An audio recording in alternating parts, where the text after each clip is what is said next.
औरत कैसे पता चले कि हमको अच्छी मिली कि बुरी मिली? सबसे अच्छी औरत कौन सी है? हुजूर फरमाते हैं तीन चीजें उसके अंदर देख ले।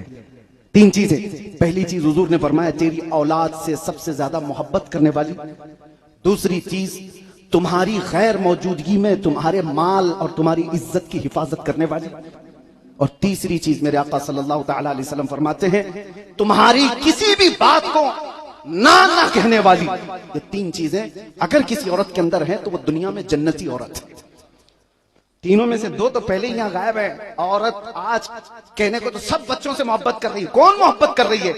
अरे 3 साल के बच्चे को किसी और के हाथ में डाल करके ये तो टीवी के सामने बैठी हुई है, ये तो सीरियल के पास है, इनको तो मोबाइल से फुर्सत नहीं है। दूध पिलाने का जमाना भी पूरा इनका फहाशी में गुजर गया। बच्चे से मोहब्बत करने वाली औरत ऐसी नहीं होती, बच्चों से मोहब्बत करने वाली औरत ऐसी नहीं होती। सैयदा कायनात फातिमा तो ज़हरा जो अपने बच्चों को तरबियत भी देती थी तो क्या कह करके सिर्फ इतना कहती, हसन और हुसैन में एक बार झगड़ा हुआ तो आपने इतना ही कहा था मां ने कि बेटा मैं ये नहीं चाहती कि तुम दोनों में से किसी से अल्लाह नाराज हो जाए। और दोनों गले लग करके रोने लग गए। कहा भाई मुझे माफ कर दो, मैं नहीं चाहता कि अल्लाह मुझसे नाराज हो। ये माँ की तरबियत होती है। और गैर मौजूदगी में शोहर के माल और उसकी इज्जत की हिफाजत करने वाली औरत सबसे उम्दा और जन्नती औरत है। आज औरतों का हाल है ये। अरे वो इधर अभी शर्ट निकाल के रख के गया, चोरी कर लिया और फिर पैसे कहां भेज दिया? बिस्सी में लगा दिया, इधर उधर लगा। मैं ये कहता हूं औरतें जो अपने शोहरों के हाथ से पैसे निकालती हैं और लोग ये कहेंगे, औरतें बाद में भड़क जाएंगी कि हमारे सबके घरों के खर्चे वैसे ही चलते हैं, आपने तो चोरी कह दिया। मेरे अजीजों मैं ये नहीं कह रहा हूं, बल्कि उसके इल्म में होना चाहिए तुम्हारे शोहर के कि उसका एतमाद रहे, उसके माल और उसकी इज्जत की हिफाजत। यहां तक कि एक सहाबिया उनके शोहर तिजारत पर गए थे, उनके बाप बीमार थे।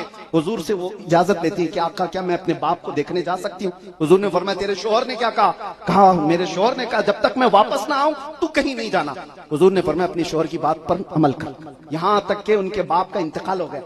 हुजूर से वो फिर पूछवाती हैं क्या मैं अपने बाप को जनाजे में जा सकती हूँ? हुजूर ने फरमाया तेरे शोहर ने जो कहा उस पर अमल कर, घर से बाहर ना जा। यहां तक कि उनके शोहर नहीं आए, वो अपने बाप के जनाजे में भी नहीं गई। हुजूर ने फरमाया कि जिसे खुशी हो देखना जन्नती औरत को, इस खातून को देखो। अजीज़ान गिरामी व आखिरु दावाना अल्हम्दुलिल्लाहि रब्बिल आलमीन। अल्लाह करीम हम सबको सही सुन्नत तरीके पर अपनी अमली हयात को गुजारने की तौफीक अता फरमाए।